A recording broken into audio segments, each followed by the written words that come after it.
having some difficulties adjusting, but I mean, this was home for him. He made that quite clear. And so his mousiness, his shyness, it gave way to a person who was excited about this track that he was going to embark on. He was just figuring out, wanting to work on human rights, how he was going to do that.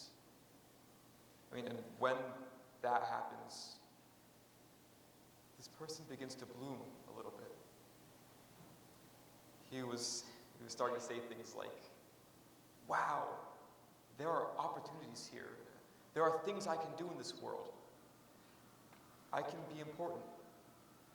I did hear from Matthew about 48 hours before his attack, and he had told me that he had joined the gay and lesbian group on campus, and he said he was enjoying it. You know, getting ready for Pride Week and whatnot. I mean, he was totally stoked about school.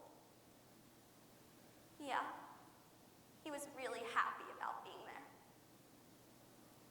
And in retrospect, I can only say this in retrospect, of course, that's where I think he was heading, towards human rights,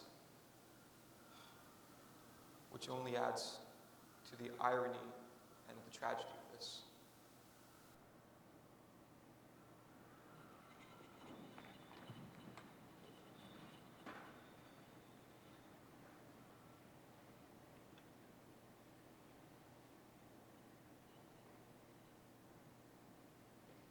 Moment. Who's getting what? Let me tell you something else here. There are more gay people in Wyoming than meets the eye. I know for a fact. They're not particularly what do you call them? The queens? The gay people, you know, the queens run around queer type people? Nah. No, they're the ones that, throw bail, hay, jump on horses, brand them, and then kick ass. See what I'm saying? Now, it's like what I always say. Don't mess with a Wyoming queer, because they will kick you in your ass. But that's not the point of what I'm trying to say. What I'm trying to say is, I know a lot of gay people in Wyoming. I know a lot of people, period. And I lived up here some 40-odd years, you see what I'm saying? And I don't think Wyoming people, personally, give a damn one way or another if you're gay or straight. It's just what I just said. It doesn't matter. Now, if there are 8 men and 1 woman in a Wyoming bar, now you stop and think to yourself, who's getting what? Huh? See what I'm saying? Now, geez, it don't take a big intelligent mind to figure that one out.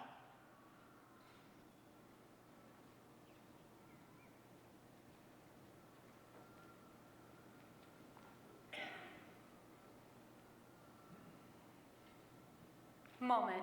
Easier said than done. My understanding when I first came here Catherine Connolly. is that I was the first out gay or lesbian faculty member on campus. And that was in 1992. So, it wasn't that long ago.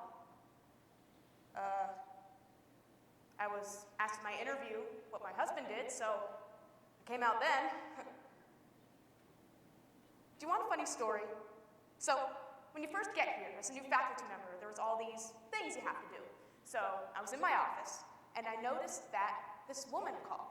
You know, I was expecting it was a health insurance phone call, something like that. So, I called her back, you know. I could hear her. She's working on her keyboard, clicking away. And so, I said, "Hi, this is Kathy Connolly, returning your phone call." And she said, "Oh, it's you."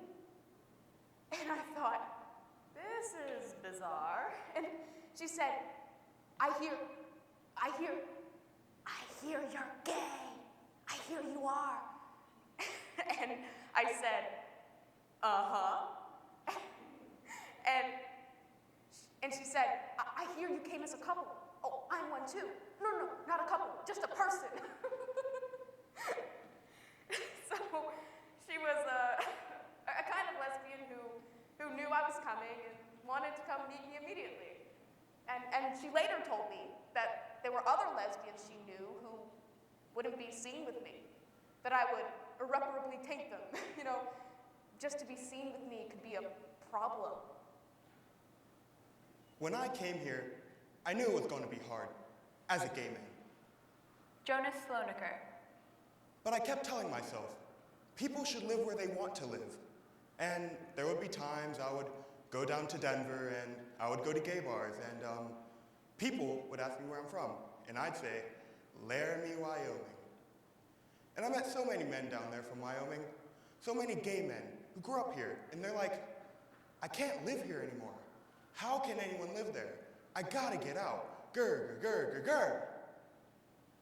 But every once in a while, there would be that guy. Oh, I miss Laramie. I mean, I really love it there. That's where I want to live. And they get this starry-eyed look, and I'm like, if that's where you want to live, do it. I mean, imagine if more gay people stayed in small towns. But it's easier said than done, of course.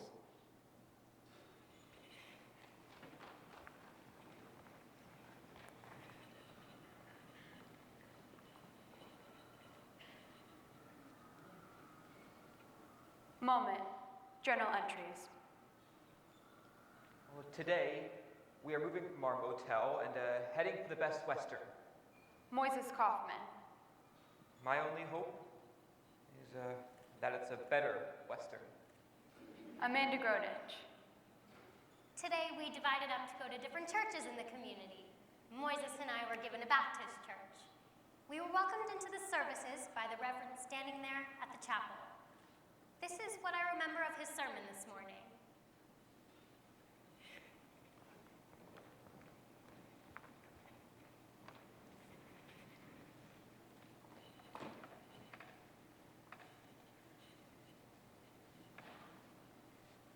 Moment. The word. My dear brothers and sisters, I am here today to bring you the word of the Lord. And I have a simple truth that I tell my colleagues, and I'm going to tell that to you today. The word is either sufficient or it is not.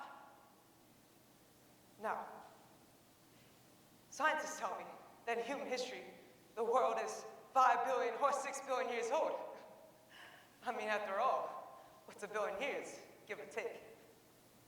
But the Bible tells me the world is 6,000 years old. The word is either sufficient or it is not. Sociology of Religion in the West. Stephanie Mead Johnson, Unitarian minister. Dominant religious traditions in this town. Baptist, Mormon. They're everywhere. And it's not just Salt Lake, you know. They're all over. They're like jam on toast down here. The Mormon church has a little different thing going that irritates some folks. Doug Laws, stake ecclesiastical leader for the Mormon Church. And that is that we absolutely believe that God speaks to man today. We don't think that it happened and some folks wrote it in the Bible. God speaks to man today, and we believe that. We believe that the prophet of the church has the authority to receive inspiration and revelation from God. So the spectrum would be, on the left side of that panel. So far left that I'm probably sitting by myself is me and the Unitarian Church. Unitarians are, by and large, humanists, many of whom are atheists. We're, we're not even sure we're a religion. And to my right on the spectrum, to his credit, Father Roger, Catholic priest, who is well established here. And God bless him, he did not equivocate at all when this happened. He hosted the vigil for Matthew that night. I was really jolted because, well, when we went to do the vigil, we, of course, wanted to get other ministers involved. And so we called some of them, and they were not going to get involved. And that angered me immensely. It was practically like, we're going to just sit by and, wait to see which way the wind is blowing. I thought thought to myself, wow, what is going on here? God has set boundaries, and one of our responsibilities is to learn. What is it that God wants? So you study your scriptures, you look to your leaders, then you sort of know what the boundaries are. And once you kind of get a feel for what the boundaries are, then you sort of know what's out of bounds. There's a proclamation that has come out on the family. A family is defined as one woman and one man and children. That's about as clear as I can state it. There is no sexual deviation in the Mormon church, no leniency. We just think it's out of bounds. I warn you, you will be mocked. You will be ridiculed for the singularity of your faith. But you let the Bible be your guide. It's in there. It is all in there. The Christian pastors, many of the conservative ones, were silent on this. Conservative Christians use the Bible to show the rest of the world. It says here in the Bible, and most Americans believe, and they do, that the Bible is the Word of God. And how are you going to fight that? I'm a biblicist, which means the Bible doesn't need me to be true. The Bible is true, whether I believe it or not. The Word is either sufficient or it is not.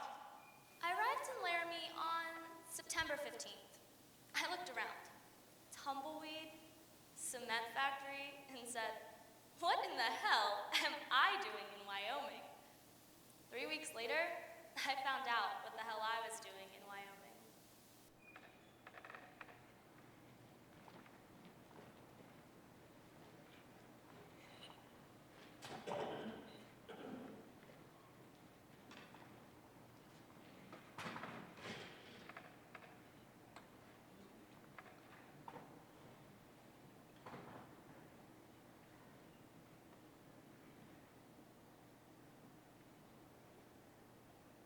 Moment, a scarf. I had breakfast this morning with university student Zubaida Ullah. She is an Islamic feminist who likes to do things her own way. I've lived in Laramie since I was 4. My parents are from Bangladesh. So 2 years ago, because I'm Muslim, I decided to start wearing a scarf. And that's really changed my life here in Laramie. Like, people say things like, why do you wear that thing on your head? Like when I go to the grocery store, I am not looking to give people Islam 101, you know what I mean? So I'll say, well, it's part of my religion. And this is the worst part, because they'll be like, I know it's part of your religion, but why? And it's, how am I supposed to go into this whole doctrine of physical modesty with my own spiritual relationship with the Lord standing there with my pop and chips, you know what I mean? Yeah. You know, it's so unreal to me that a group from New York would be writing a play about Laramie. And then I was picturing it like, you're going to be in a play about my town. You're going to be on stage in New York, and you're going to be acting like you're us. That's so weird to me.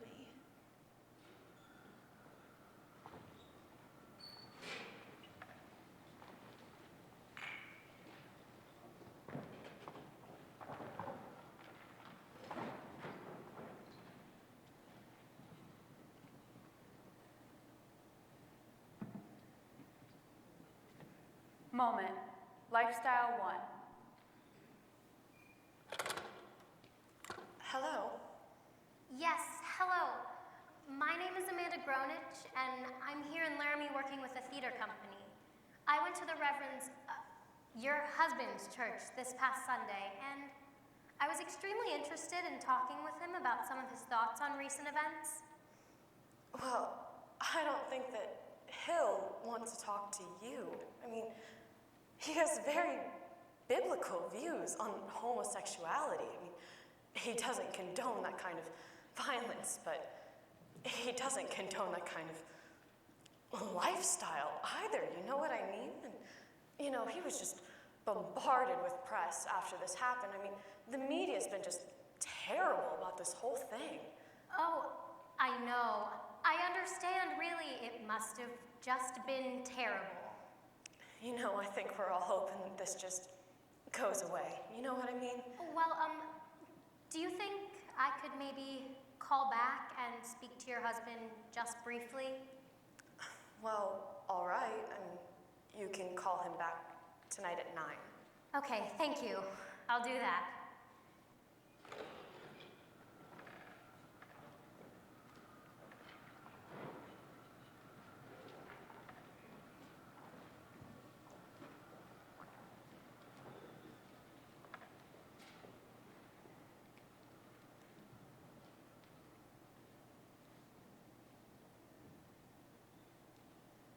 Moment, the fireside.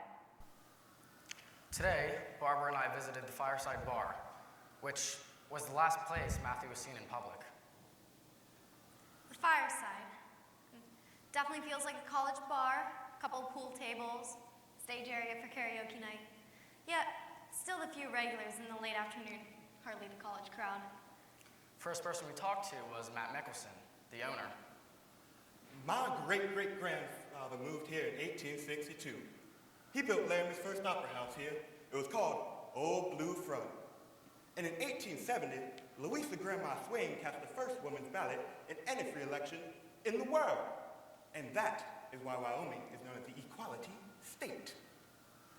And so, what I want to do is reestablish my bar business as Old Blue Front Opera House in Good Time Emporium. You know, I want a restaurant. I want a gift shop. I want a pool hall. And do all this. You know, every night's ladies' night. And so, the Fireside is the first step towards Old Blue Front Opera House in Good Time Emporium. So, what about the night Matthew Shepard was here? Yeah, we had karaoke that night. 20 or 30 people here. Matthew came in sitting right about where you're sitting there, just hanging out. You know, if you want to talk to somebody, you should talk to Matt Galloway. He was the kid bartender that night. You gotta meet him. His character speaks for itself. Hey, is Galloway bartending tonight? Okay, I'm gonna make this brief. Quick, get it over with. But it will be everything. Factual, just the facts. Here we go. 10 o'clock, I clock in, usual time, Tuesday nights. 10:30, Matthew Shepard shows up. Alone, sits down, orders a Heineken. Phil Labrie, friend of Matthew Shepard. Matt liked to drink Heineken, and nothing else. Heineken, even though you'd have to pay $9.50 for a six-pack. He'd always buy the same beer. So, what can I tell you about Matt? If you had 100 customers like him, it'd be the most perfect bar I've ever been in, okay? And nothing to do with sexual orientation. Absolute mannerisms. Manners, politeness, intelligence. Taking care of me, as in tips, everything. Conversation, dress nice, clean cut. Some people you just know. Sits down, please, thank you. Offers intellect within their vocabulary. So he kicks it there. Didn't seem to have any worries or like he was looking for anyone, just enjoying his drink and the company around. Now, approximately 11:45, 11:45, Aaron McKinney and Russell Henderson show up. Now, I didn't know their names then, but they're the accused. They're the perps. They're the accused. And they walk in just very stone-faced, you know, like dirty, grungy, rude, gimme, that type of thing. And they walk in and, as you know, paid for a picture in dimes and quarters, which is something, I mean, you don't forget. You don't forget that. $5.50 in dimes and quarters? It's a freaking nightmare. So, Aaron and Russell, they didn't seem intoxicated at all. They just kind of came in, ordered their beer, took the picture with them back into the pool room, and kept to themselves. Now, next thing I knew, probably half hour later, I see them kind of walking around, no beer. And I remember thinking to myself, I'm not going to ask them if they want another one. They just paid for a picture in dimes and quarters. I got a really good feeling they don't have any more money. Romaine Patterson, Money meant nothing to Matthew because he came from a lot of it. And he would like hand over his wallet in 2 seconds because money meant nothing. Now his shoes, they might have meant something. They can say it was robbery. I don't buy it for even an iota of a second. So, next thing I knew, I look over and Aaron and Russell had been talking to Matthew Shepard. Aaron said that a guy walked up to him and said that he was gay and wanted to get with Aaron and Russ. Kristen Price, girlfriend of Aaron McKinney. And that he got aggravated with it and told him that he was straight and didn't want anything to do with him and walked off. He said that is when he and Russ went to the bathroom and decided to pretend that they were gay and get him in the truck and rob him. Okay, no. They say that Matt approached them, that he came on to them. I absolutely, positively disbelieve and refute that statement 100%. Refute it. I'm gonna give you 2 reasons why. 1, character reference. Why would he approach them? Why them? He wasn't approaching anybody else in the bar. They say he was a gay, he was a flaming gay, that he'd just come on to people like that. Bull. He never came on to me. Hello, he came on to them? I don't believe it. 2, territorialism is the word that I would use for this. And that's the fact that Matt had been sitting there. Aaron and Russell were in the pool area, and upon their first interaction, they were seen in Matt's area, the area that he'd been in all night. Who approached who by that? But Matthew is the kind of person, like, he would never not talk to someone for any reason. If you started talking to him, he'd be like, oh, blah, blah, blah, blah, blah. He never had a problem just striking up a conversation with anybody. Matt did feel lonely a lot of the times. Me knowing that, and knowing how gullible Matt could be, he would have walked right into it. The fact that he was at the bar, alone, without any friends, made him that much more vulnerable.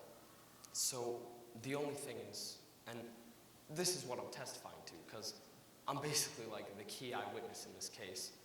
So, what I'm testifying to is, I saw Matthew leave.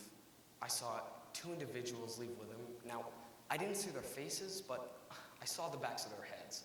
And at the same time, McKinney and Henderson were nowhere to be seen. You do the math. Actually, I think the DJ was the last person to speak to him on his way out that night. Gave him a cigarette or something like that. Her name is Shadow. I was the last person that Matt talked to before he left the fireside. I was just hanging around, and he stopped me. I stopped him, actually, and he was like, hey, Shadow, da-da-da-da. I was like, oh, what, man, you getting ready to leave? He was like, yeah, man, this and that. But then I noticed them 2 guys. They stood outside. You could see it. I mean, they were standing there, you know, and he was looking over to them, and they were looking back at him, and I stood and talked to Matt for like a good 10 minutes, and you seen the guys with him. You seen him getting like worried, you know, like anxious to leave. And so when they took off, I seen it when they took off. It was a black truck, it was a small truck, and the 3 of them sat in the front seat, and Matt sat in the middle. I didn't think nothing of it, you know? I didn't figure them guys was gonna be like that.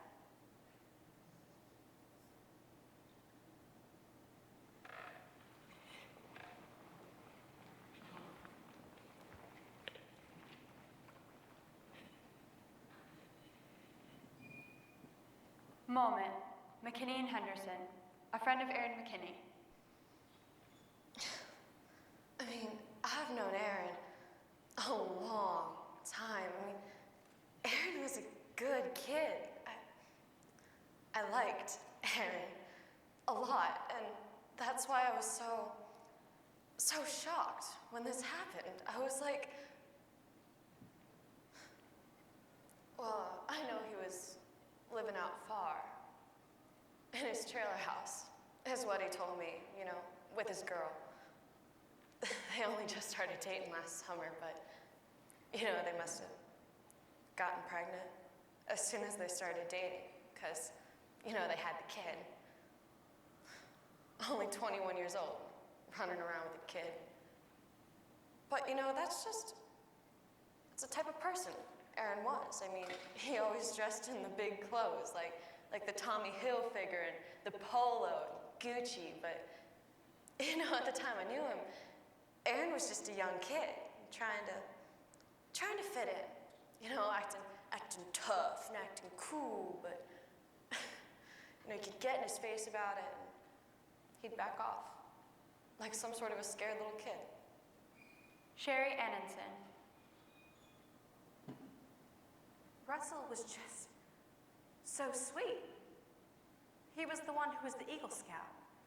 I mean, his whole presence was just quiet and sweet.